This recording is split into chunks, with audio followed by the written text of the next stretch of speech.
Ritesh, if I move to you, and I sort of wanted to ask you two questions. We've always sort of, whenever we've spoken about growth. Never about sort of economics and cost. And even if you wanted to speak on that topic, you've never spoken to us.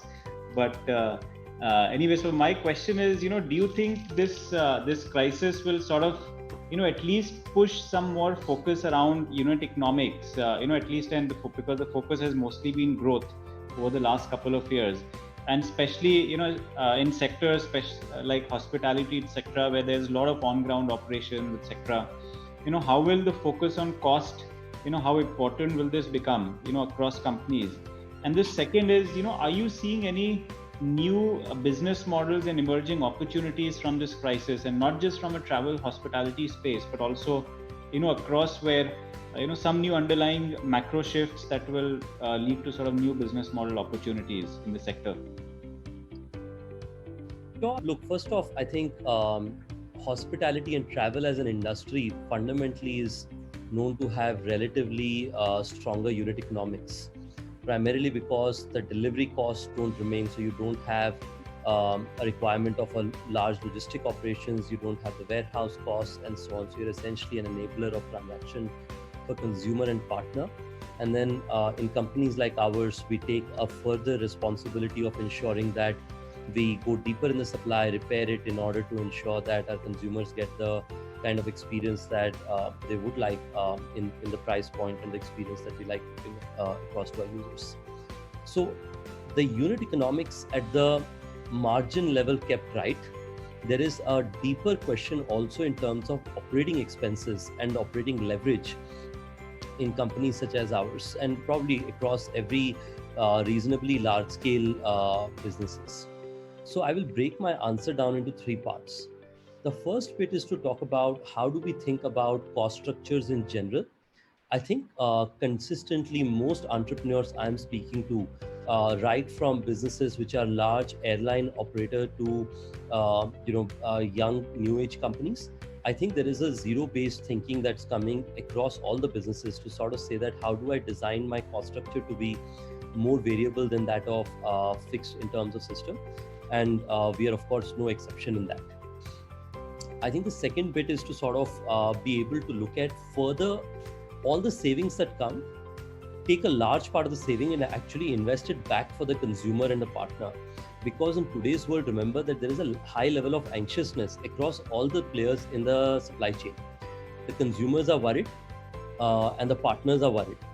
So to the extent you can go out and make sure that in these times you go back and invest in the supply chain, the relationships, even if there were some challenges in those, this is actually a great time to build deeper bridges with each part of the supply chain. And we are truly using this as an opportunity to do that. And the third bit is something that is something that I track nowadays a lot more, is that how much time spent with consumers and partners, and second, how much time spent with the engineers and product managers. Because the amount of products and consumer-based preference changes that are coming about, that will have disproportionate changes also in the form of how consumers interact with you, right from discovery to exploring the products within your app to making sure they make an order or not. If they do make an order, do they choose to check in or not? And if they do choose to check in, what are the top considerations? Loyalty programs, 75% of our revenue in India is through our loyalty cards. What will that look like in the times to come? I think those are three fundamental changes that I believe will come in the cost structure / unit economics. So I don't think it will be as straightforward as costs will be smarter. I think costs will be better. I think there will be a lot of nuances between those. But net, what it will mean is better operating efficiencies, more investments on the side of consumers and partners, and just a thought process for the consumer and partner going back to the basics of saying that why does the customer come to us? What do they want to choose? How do we be the best player to give them the best preferences while at the same time bringing the reliability that we bring? For example, for instance, one of the things that we are seeing a lot of actually globally is Aas-Paas tourism, right? Which is people sort of just being able to drive on the other end of the city and take a small staycation. and people are just really scared from hopping into a plane. Planes are just out of questions, at least for the people who we are doing a lot of service for. So if you look at our US data, for instance, you will see that the load factors of US business in the airlines is probably just 15% of the pre-COVID levels. It's getting better, but still dramatically behind what it was earlier. Compare that to OYO's hotel business in the US, we are now at 85% of the pre-COVID levels.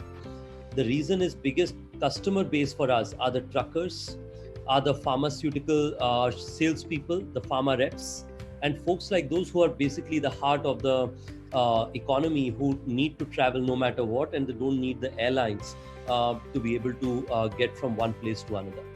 So there will be these interesting trends that would come about, but there will be new investments that would be required to make sure that operating efficiencies, benefits can be invested back into the ecosystem rather than just kept back on the balance sheet. That's sort of our early learnings, Arun.